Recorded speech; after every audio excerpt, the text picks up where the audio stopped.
सुसंगत विचार सरणी तंत्रज्ञाने होते प्रगती देई मानवा सुख समृद्धी निसर्ग अन्विज्ञान विज्ञानाच्या रंजक गोष्टी व्यापून घेई सारी सृष्टी जगण्यातील विज्ञान आणिक विज्ञानातील जगणे विज्ञानम जनहिताय विज्ञानम जनहिताय विज्ञानम जनहिताय विज्ञानम जनहिताय विज्ञानम जनहिताय विज्ञानम जनहिताय विज्ञानम जनहिताय विज्ञानम जनहिताय.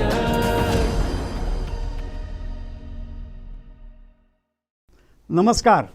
मराठी विज्ञान परिषद प्रस्तुत विज्ञानम जनहिताय या कार्यक्रमामध्ये आपणा सर्वांचं स्वागत. मंडळी, आपल्या सर्वांना लहानपणापासून आपण शाळेतनं शिकलोय, आत्तापर्यंत शिकलोय की ऋतू म्हटले की 3 ऋतू, उन्हाळा, पावसाळा, हिवाळा. आणि जर का आपल्याला मदर नेचर म्हणजे निसर्गाचे काही धक्के बसत असतील तर ते म्हणजे भूकंप, पूर, वादळ असे.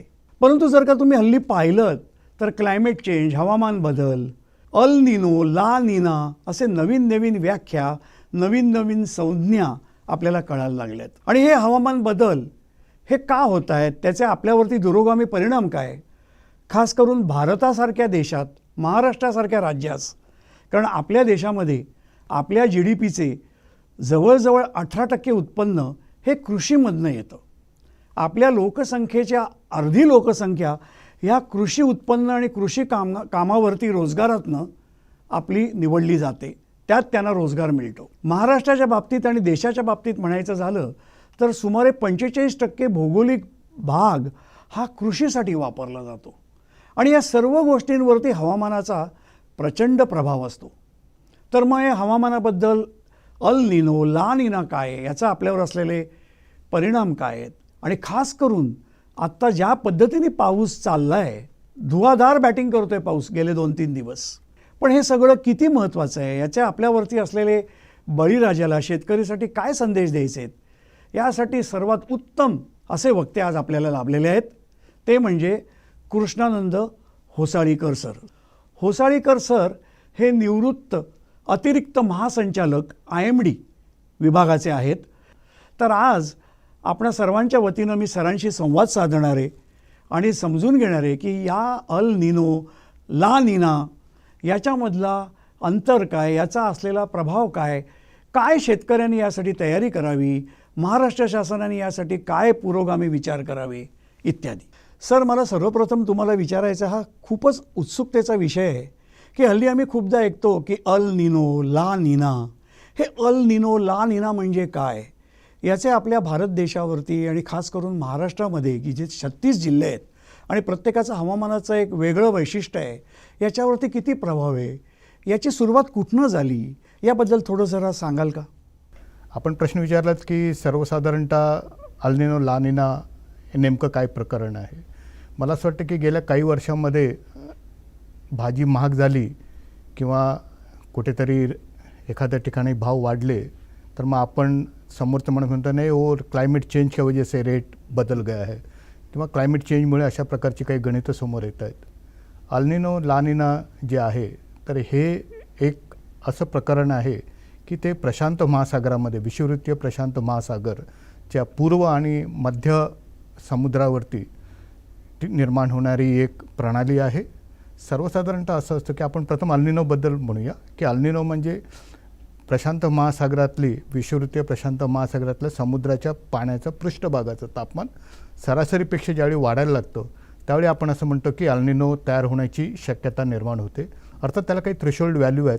जसं जर का अर्धा डिग्री जर का तापमान सरासरीपेक्षा वाढलं तिकडच्या समुद्रातल्या पाण्याचं तर मग आपण म्हणतो की एक वीक अल निनो तयार झाला आहे. त्याच्यानंतर दर अर्ध्या डिग्रीच्या टप्प्याने मग मॉडरेट अल निनो आणि मग त्याच्यानंतर स्ट्रॉंग अल निनो, व्हेरी स्ट्रॉंग अल निनो म्हणजे 2 डिग्री वर जर का तापमान असेल सरासरीच्या तर मग आपण त्याला स्ट्रॉंग अल निनो किंवा बरेच लोक आता त्याला सुपर अल निनो किंवा अजून वेगवेगळे शब्द आपण मीडियामध्ये आपण त्याला ऐकतो.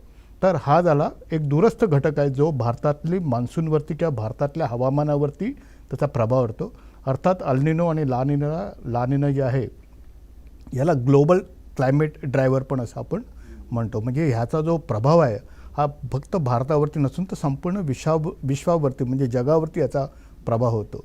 आणि ज्यावेळी अल्निनो असतो त्यावेळी सर्वसाधारणतः भारतातल्या पावसाला तो मारक असतो. अर्थात हे 1 to 1 रिलेशन नाही आहे. म्हणजे जेव्हा अल्निनो असेल तेव्हा प्रत्येक वेळी मान्सून खराब होईल का, तो उत्तर नाही आहे. अशी काही वर्ष आहेत की ज्यावेळी अल्निनो होता पण भारतातला पाऊस चांगला होता. आणि अशी बरीचशी वर्ष आहेत की ज्यावेळी अल्निनो होता आणि देशातला पाऊस जो आहे तो सरासरीपेक्षा कमी झाला का काही ठिकाणी दुष्काळ पडण्याची पण आपल्याकडे आकडेवारी येते. तर आपण आता लानिना बघूया. लानिना म्हणजे अल्निनोच्या अतिशय विरुद्ध शब्द आहे. हे दोन्ही शब्द स्पॅनिश भाषेतून आलेले शब्द आहेत. अल्निनो म्हणजे एक लहान मूल, जन्मजात असलेलं लहान मूल, आणि लानिना म्हणजे मुलगी असं म्हणायला आपल्याला हरकत नाही. लानिना म्हणजे असं आहे की ज्यावेळी विषुववृत्तीय प्रशांत महासागरातलं तापमान पृष्ठभागाचं ज्यावेळी सरासरीपेक्षा खाली जायला लागतं त्यावेळी आपण असं म्हणतो की लानिना तयार व्हायला सुरुवात होते. आणि त्याचे पण टप्पे तसेच आहेत जसे अल्निनोचे होते. पण एक प्रकरण इथे असं आहे की ज्यावेळी लानिना असतो त्यावेळी तो बऱ्याचदा आपल्या भारतातल्या पावसाला अनुकूल असतो. अशी बरीचशी वर्ष आहेत की ज्यावेळी लानिना होता प्रशांत महासागरामध्ये आणि त्याचा फायदा जो आहे तो भारतातील मान्सूनला झाला. यंदाचं जे 2026चं वर्ष आहे ज्याला आपण अल्निनो वर्ष म्हणून ओळखलं जातं आहे, तर यावर्षी अल्निनो तयार होतं आहे प्रशांत महासागरामध्ये. तर त्यामुळे त्याच्याकडे सावधगिरीने बघण्याची आपल्याला गरज आहे. मला असं वाटतं की अल्निनो हा दूरस्थ जरी पाहुणा असेल तरी तो कधीकधी आपल्याला त्रासदायक ठरू शकतो. आणि त्याप्रमाणे आपण गेले काही दिवसांमध्ये आपण बघतो की भारतातला जो मान्सून आहे किंवा राज्यातला जो पाऊस आहे तो कसा वेगवेगळ्या पद्धतीने जे डायनामिक्स जे आहेत ते आपल्याला बदलताना आपल्याला दिसत आहेत. सर, या प्रश्नाला धरून अजून एक मला अतिरिक्त प्रश्न विचारावा असं वाटतो की हे जे अल निनो ला निना हे प्रकार आत्ता 2026मध्ये आम्ही जास्ती ऐकतोय या मोसमामध्ये. तर हे या 2026पर्यंतच त्याच्यापुरताच आहे की याच्या पलीकडे पण त्याच्यानंतरचे त्याचे पडसाद आपल्याला काही दिसणार आहेत, याबद्दल जरा सांगाल का? मला असं वाटतं की आपण कुठेही प्रवासात जातो किंवा दोन मित्र एकमेकांशी भेटले की 2-3 गोष्टी असतात ज्याच्यावरती नेहमी चर्चा होते. एक असते ती क्रिकेट आणि दुसरं असतं ते हवामान. तर म्हणजे क्रिकेटमध्ये सचिन तेंडुलकरने टॉस उडवल्यानंतर बॅटिंग घेऊ नये, याने एक बॅट कधी धरली नव्हती, तो पण त्या विषयावरती अतिशय गांभीर्याने म्हणत असतो.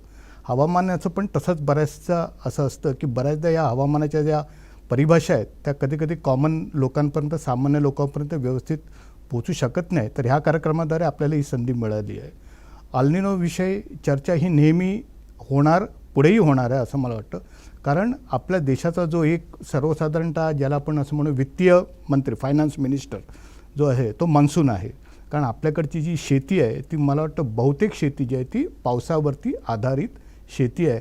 त्यामुळे जरा जरी पाऊस आपल्या जागेवरून हल्ला एखाद्या वर्षी तर मग त्या वर्षी पावसामुळे निर्माण जो प्रभाव आहे, कृषीवरती होणारा जो प्रभाव आहे तो जास्त दिसून येण्याची शक्यता असते. नेमकं अल्निनो काय करतो की सर्वसाधारणतः जे आपल्याकडे मान्सूनचे जे वारे आहेत ज्याच्याने आपल्याला आपल्या देशाला मान्सून जून ते सप्टेंबर महिन्यामध्ये मिळतो, तर ह्या वाऱ्यांवरतीच त्याचा घात असतो. आणि हे वारे जे आहेत त्याच्यामुळे प्रभावित होतात आणि आपल्याकडे मान्सूनचा जो प्रवाह आहे किंवा मान्सूनचे जे डायनामिक्स आहेत ते आपल्याला दिसायला कमी होतात. आणि नेमकं ह्याच्यामुळेच बऱ्याचदा मान्सूनविषयी चर्चा गेल्या काही दिवसांमध्ये जास्त होते. जून महिना, मागच्या जून महिना जो गेला 2026चा, तर त्याच्यामध्ये देशामध्ये सर्वसाधारणतः 40% तुटीचा पाऊस पडला आणि राज्यामध्ये मला सांगायला लागेल की 50% तुटीचा पाऊस जून महिन्यामध्ये होता. अर्थात भाकीत पुढे होतं की सर्वसाधारणतः जुलैच्या पहिल्या आठवड्यामध्ये तो धुवाधार पडणार आहे, पण त्याच्यामुळे पेरण्या खोळंबल्या. आपल्याकडे कृषी मंत्रालय जे आहे किंवा ऑनरेबल CM जे आहेत त्यांनी वारंवार सर्व शेतकऱ्यांना, बळीराजाला विनंती केली की पेरणी करायची घाई करू नका, कारण जून महिन्यामध्ये पाऊस फार कमी पडला राज्यामध्ये.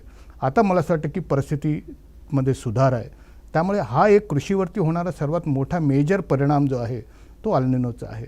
अल्निनो फक्त कृषीसाठी आहे तर असं मी म्हणेन नाही, कारण पावसामुळे निर्माण होणारे जे प्रश्न असतात त्या सर्वांवरती अल्निनोचा जो आहे तो प्रभाव आपल्याला दिसतो. आणि सर्वसाधारणतः ह्याचं जो पूर्वानुमान असतं, अल्निनोचे जे पूर्वानुमान आहे गेल्या काही वर्षांमध्ये ह्याची अचूकता खूप वाढलेली आहे. सर्वसाधारण त्याची अचूकता आजच्या 2026मध्ये मी असं म्हणेन 80%च्या वर ह्याची अचूकता आहे. म्हणजे अल्निनो जर काय येणार असं म्हटलं आणि हा येणार असं ज्यावेळी आपण म्हणतो हे उद्या येणार असं म्हणत नाहीत की सर्वसाधारणतः याला 4 ते 6 महिने अगोदर म्हणजे 2025च्या डिसेंबरच्या आसपास हवामान विभाग, ग्लोबल क्लायमेट सायंटिस्ट जे आहेत या सर्वांनीच असं म्हटलं की सर्वसाधारणपणे 2026 उन्हाळ्यामध्ये किंवा मान्सूनच्या सुरुवातीला अल्निनो प्रस्थापित होण्याची शक्यता आहे आणि तो पुढच्या येणाऱ्या काळामध्ये त्याचा जो प्रभाव आहे आपल्याला वाढताना दिसेल. सर्वसाधारणतः ह्याचा प्रभाव फक्त मान्सूनसाठी नसून त्याच्यानंतर येणारा जो हिवाळा आहे त्याच्यामध्ये पण त्याचा प्रभाव जाणवेल. देशामध्ये उष्णता, राज्यामध्ये उष्णता वाढेल, तापमान वाढीची शक्यता आणि मग त्याच्याने निर्माण होणारे जे काही आपल्याकडे प्रपंच आहेत किंवा जे त्रास आहेत तेही आपल्याला दिसतील. विज्ञानं जनहिताय. सर, मला अजून एक विचारायचं आहे की या सर्व हवामान बदलामध्ये, या वातावरणामुळे आलेल्या सगळ्या संकटामुळे याचं मूळ कारण काय, आणि हे मूळ कारण आपल्याला जरा स्पष्ट करता आलं आणि त्यासाठी आपण काय योजना करायला हवी तर जरा बरं पडेल. तर याच्यामध्ये सर्वात मूळ कारण म्हणजे जे कार्बन डायऑक्साईडचे जे एमिशन आहे, उत्सर्जन आहे, हरित वायूंचे जे उत्सर्जन आहे जे अधिक प्रमाणामध्ये होतं आणि त्याचं मूळ कारण म्हणजे जे आपण इंधन वापरतो म्हणजे फॉसिल फ्यूल ज्याला आपण म्हणतो ते जे इंधन आपण वापरतो त्या इंधनाचा अतिरेक किंवा त्या इंधनाचा जास्तीत जास्त वापरामुळे देशामध्ये आणि जगामध्ये जे कार्बन डायऑक्साईडचं जे उत्सर्जन होतं त्याच्यामुळे पृथ्वीचं तापमान जे आहे ते वाढतं आहे. आणि बऱ्याचदा ह्या गोष्टीला काही लोकांचा विरोधही असेल, पण आता IPCCने असं व्यवस्थितपणे म्हटलेलं आहे, त्यांच्या लेटेस्ट रिपोर्टमध्ये पण त्यांनी असं म्हटलं आहे की जो पृथ्वीचं जे तापमान वाढतं आहे तर सर्वसाधारणतः ह्याच्यामध्ये तापमान वाढीमध्ये मानवाचा हस्तक्षेप हे महत्त्वाचं कारण आहे. मानवाने जे विकासाबरोबर काही अडचणीच्या गोष्टी निर्माण केलेल्या आहेत त्या गोष्टींचं सोल्युशन फाइंड आउट करणं अत्यंत गरजेचं आहे. मला असं वाटतं की त्या दृष्टिकोनातून देशाने आणि राज्याने असे बरेचसे आराखडे, बऱ्याचशा योजना अवलंबलेल्या आहेत. जसं आपण असं म्हणतो की विकसित भारत 2047 हे एक मोठं मॅन्युअल आहे. त्याच्यामध्ये त्यांनी वेगवेगळ्या क्षेत्रामध्ये भारताने काय करायला पाहिजे तर त्या हिशोबाने प्रत्येक क्षेत्रामध्ये त्यांनी तशा प्रकारच्या आखण्या केलेल्या आहेत.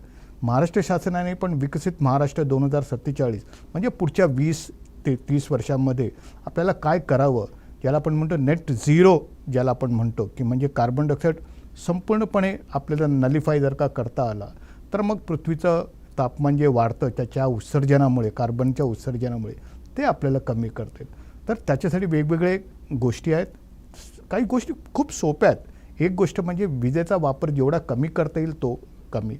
जे आपल्याकडे जे रिन्युएबल एनर्जी रिसोर्सेस आहेत म्हणजे सोलार आहेत, हायड्रॉलिक आहे, त्याच्यानंतर जे हवेवरती चालणारे आपल्या गोष्टी आहेत, वीज निर्मिती आहे आपल्याकडे, तर अशा प्रकारच्या ज्या गोष्टी आहेत त्याचा वापर जर का आपल्याला करता येईल, जर का 500 गिगावॅटचं आपल्याकडे एक उद्दिष्ट आहे देशापुढे आणि गेल्याच वर्षी आपण त्याच्या जवळजवळ अर्ध्याधिक टप्प्यावरती पोचलेलं आहे. मला वाटतं येणाऱ्या काळामध्ये अशा प्रकारची उद्दिष्ट जर का आपण व्यवस्थितपणे करू शकलो.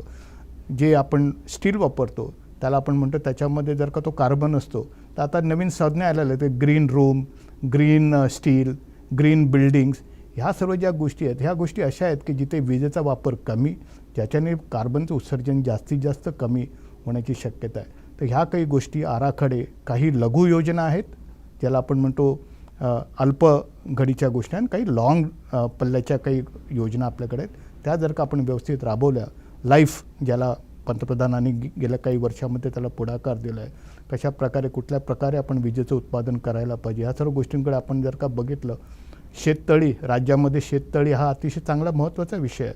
म्हणजे शेतकऱ्यांनी पडणाऱ्या पावसाला शेतामध्ये जर का साचवता आलं तर न पडणाऱ्या पावसाच्या दिवशी त्या दिवशी त्या पाण्याचा वापर आपल्याला करता येतो. तर अशा प्रकारे काही गोष्टी जर का आपण वापरल्या आणि अंमलात आणल्या तर मला असं वाटतं की हा जो मूळ प्रश्न आहे याचा बऱ्याच अंशी जे समाधान होणार.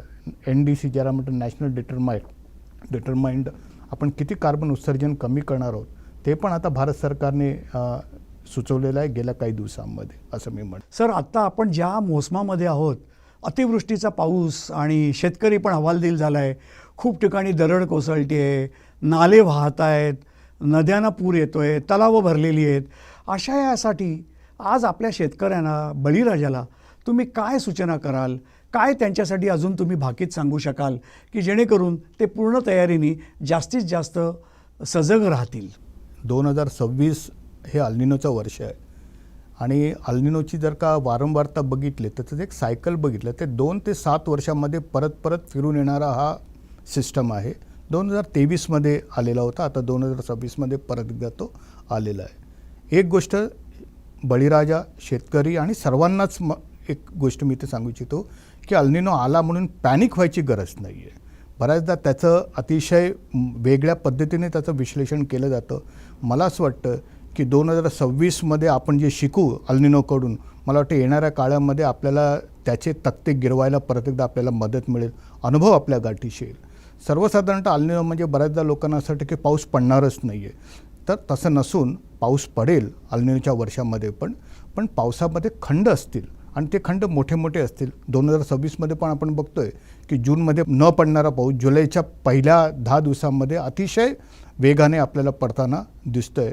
अर्थात क्लायमेट फोरकास्ट असं दर्शवतं आहे की जुलैच्या उत्तरार्धामध्ये परत एकदा पावसाची कमतरता किंवा त्याच्यामध्ये खंड पडण्याची शक्यता आहे.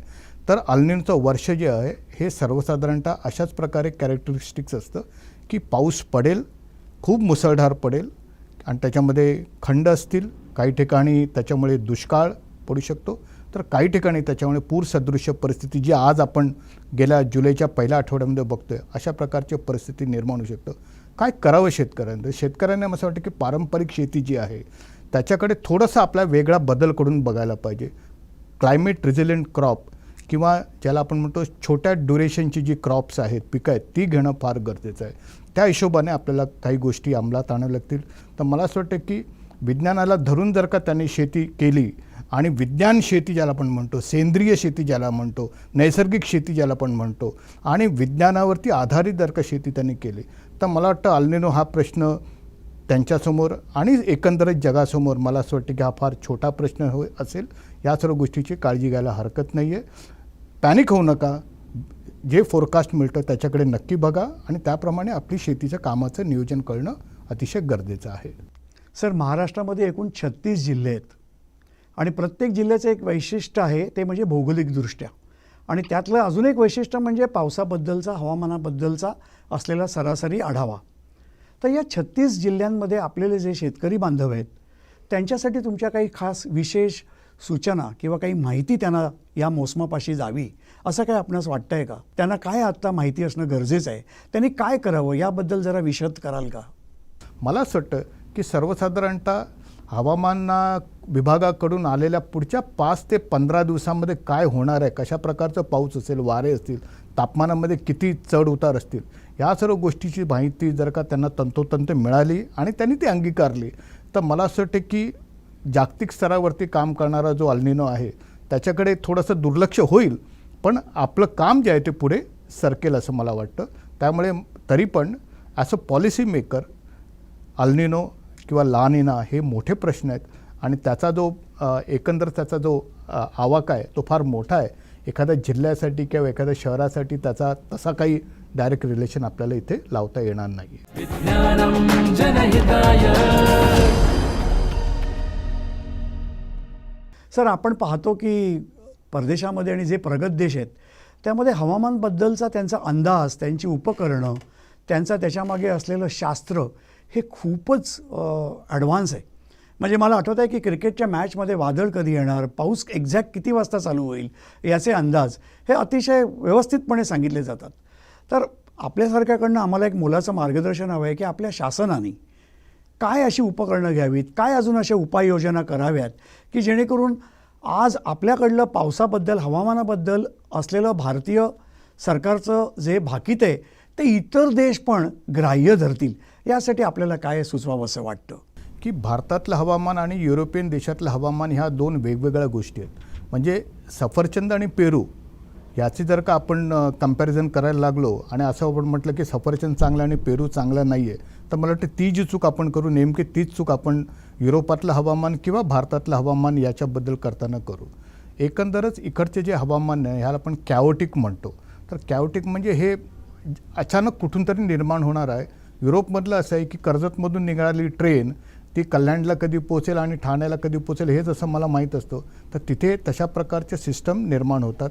त्यामुळे आपल्याला सांगता येतं की यावेळी या ठिकाणी बर्फवृष्टी होईल किंवा या ठिकाणी थंडी पडेल वगैरे. पण आपण बऱ्याचदा बघितलं असेल की तिथेही जे सामने होतात किंवा तिथेही जे स्पोर्ट्सचे खेळ होतात तर ते पण बऱ्याचदा हवामानामुळे कॅन्सल झालेल्या मॅचेस आपण बघितले आहेत. भारत आणि इंग्लंड विरुद्ध ज्यावेळी आपण तिथे खेळायला जातो तर बरेचसे मॅचेस पावसामुळे किंवा पुअर व्हिजिबिलिटीमुळे कमी झाले आहेत. मला तर असं आठवतं की शारजामध्ये क्रिकेट खेळताना जे धुळीचं वादळ आलं होतं जिथे सचिन तेंडुलकरने सेंचुरी मारली होती. तर असं नाही की हवामान जे आहे प्रत्येक देशामधलं बदलतं हवामान आहे आणि ते प्रत्येक देशासाठी आणि संपूर्ण जगासाठी एक मोठं आव्हान आहे. त्यामुळे त्याच्याकडे फक्त शास्त्रीय दृष्टिकोनातून बघण्याची गरज आहे. हवामान विभागाने काय करावं आपण प्रश्न विचारला की ज्यावेळी when you take a flight from here to Frankfurt की इथून तुम्ही अमेरिकेमध्ये किंवा कुठेतरी जाता विमानाने तर त्याला लागणारं जे पूर्वानुमान आहे ते ग्लोबल पूर्वानुमान आहे, जागतिक पूर्वानुमान आहे. त्याच्यामध्ये भारताचा वाटा आहे. जर का ते नसेल तर ते पूर्वानुमान ॲक्सेप्ट होणार नाही आहे. तर आपला जो भारताचा हवामानाचा जो दर्जा आहे तो जागतिक स्तरावरती अतिशय उच्च आहे आणि ॲक्सेप्टेबल आहे, स्वीकारित आहे. त्यामुळे बऱ्याचदा आपल्या मनामध्ये शंका असतात की आपल्याकडे काही अडचणी आहेत, तर तसं नाही आहे. आपण ज्या विषुववृत्तीय प्रदेशामध्ये राहतो इकडचं हवामान एक वेगळ्या नैसर्गिक बाबींमुळे निर्माण होणार आहे जे युरोपियन देशामध्ये आपल्याला होत नाही आहे. पण मला असं वाटतं की भारताने खूप मोठी भरारी मांडलेली आहे. सर, क्लायमेट चेंज, अल निनो, ला निना आणि अजून काही होत असलेले हवामान बदल जे कदाचित आपल्याला आत्तापर्यंत माहीत नाहीत, पण या सर्व गोष्टींबद्दल प्रगत संशोधन व्हावं यासाठी जे नवतरुण संशोधक आहेत त्या लोकांना तुम्ही काय सूचना द्याल? कुठल्या विषयावर त्याने कशा पद्धतीने संशोधन करावं की जेणेकरून त्याचा महाराष्ट्र व भारत सरकारला खूप लाभ मिळेल आणि ज्याला आपण व्हॅल्यू ॲडिशन म्हणतो ते आपल्या बळीराजापर्यंत पोहोचेल? आपल्या देशामध्ये आणि आपल्या राज्यामध्ये अशा प्रकारच्या वेगवेगळ्या संस्था आहेत जिथे आपल्याला क्लायमेट चेंज, ग्लोबल वॉर्मिंग, हवामानातील बदल याच्यासाठी काम करायची संधी आपल्याला निर्माण होऊ शकते. तशा प्रकारच्या संध्या उपलब्ध आहेत. पृथ्वी विज्ञान मंत्रालयाच्या अंतर्गत अनेक ऑफिसेस आहेत ज्याच्यामध्ये भारतीय हवामान विभागमध्ये मी काम करत होतो आणि अर्थात पुण्याला अजून पण काही संस्था आहेत ज्याला IIT म्हणतो, विषुववृत्तीय हवामानशास्त्र विभाग जो आहे. अशा अनेक संस्था आहेत ज्या तशा प्रकारचं संशोधन, हवामानासाठी लागणारं संशोधन द्यायत जागतिक स्तरावरती आणि राष्ट्रीय स्तरावरती काम करणार आहेत. अर्थात याला प्रत्येक गोष्टीला एक प्रामुख्याने लागणारं बेसिक क्वालिफिकेशन म्हणजे तो इंजिनिअरिंग ग्रॅज्युएट असला पाहिजे, कम्प्युटर सायन्स म्हणा किंवा इलेक्ट्रॉनिक्समधला ग्रॅज्युएट असला पाहिजे. गणिताचा अभ्यास जर का त्याला येत असेल तर ते उत्तम आहे. फिजिक्स हवंच आहे. तर पोस्ट ग्रॅज्युएट किंवा ग्रॅज्युएट किंवा इंजिनिअरिंग MTech सारख्या ज्या गोष्टी आहेत अशा प्रकारचं जर का बेसिक क्वालिफिकेशन असेल तर मग त्या संस्थांमध्ये त्याला तशा प्रकारचं ट्रेनिंग दिलं जातं आणि तशा प्रकारच्या माध्यमातून ते करतात. मला ते सांगायला आवडेल की भारतीय हवामान विभागातून आणि पृथ्वी विज्ञान मंत्रालयाचे अनेक वैज्ञानिक जे आहेत ते जागतिक स्तरावरती अतिशय उच्च पदांवरती काम करताना आज आपल्याला दिसत आहेत. जे जागतिक रिपोर्ट आज आपल्याकडे येत आहेत ते जर का आपण बघितले तर त्याच्यामध्ये भारतीय वैज्ञानिकांचा फार मोठा सहभाग आहे. हे एक दर्शवतं की सर्वसाधारणतः आपला वैज्ञानिकाचा जो दर्जा आहे खास करून हवामानशास्त्रामधला तो अतिशय उच्च आहे. अजून एक गोष्ट, डिझास्टर मॅनेजमेंट ज्याला आपण म्हणतो की आपदा नियंत्रण जे आहे हे प्रत्येक कंपनीला हवं आहे. कारण प्रत्येक उद्योगधंदा जो आहे तो हवामानशास्त्राशी निगडीत आहे. प्रत्येक फॅमिली जी आहे, प्रत्येक परिवार जो आहे तो हवामानशास्त्राशी निगडीत असे म्हणेल. त्यामुळे अशा प्रकारच्या गोष्टींचं ज्ञान आणि त्याच्यासाठी लागणारे जे साधनं आहेत ही नक्कीच उपलब्ध आहेत आपल्याकडे आणि त्याच्याकडे जर का आपण व्यवस्थितपणे बघितलं तर मला असं वाटतं की येणाऱ्या काळामध्ये नवीन नवीन उपक्रम ज्याला आपण स्टार्टअप्स म्हणतो तर तशा प्रकारचे स्टार्टअप्स ऑलमोस्ट सर्व IIT जे आहेत अशा प्रकारच्या स्टार्टअप्सना चांगला त्याला प्रोत्साहन देतं. अनेक संस्था आहेत, अनेक मिनिस्ट्री आहेत जे क्लायमेट सायन्सवरती काम करतात. फक्त IMD किंवा पृथ्वी विज्ञान मंत्रालय नाही तर अजून पण काही मिनिस्ट्री आहेत ज्या क्लायमेट संबंधित गोष्टीशी काम करतात. तर अशा प्रकारचं संशोधन आपल्या देशाला पूरक आहे असं मी म्हणेन. सर, तुम्ही खूपच छान माहिती दिलीत. आज DD सह्याद्रीच्या विज्ञानम जनहिताय या मराठी विज्ञान परिषद प्रस्तुत कार्यक्रमात आज तुम्ही सर्वांना फक्त अल निनो आणि ला निनाबद्दल न सांगता आत्ता काय करायला हवं आणि पुढे काय काळजी घ्यायला हवी हेही छान सांगितलं. विज्ञानम जनहिताय या मालिकेमध्ये अशाच आपल्या आवडीच्या आणि रुचीच्या अनेक विषयांवरती योग्य तज्ज्ञांना बोलवून आम्ही पुन्हा एकदा आपणास भेटू. तोपर्यंत नमस्कार.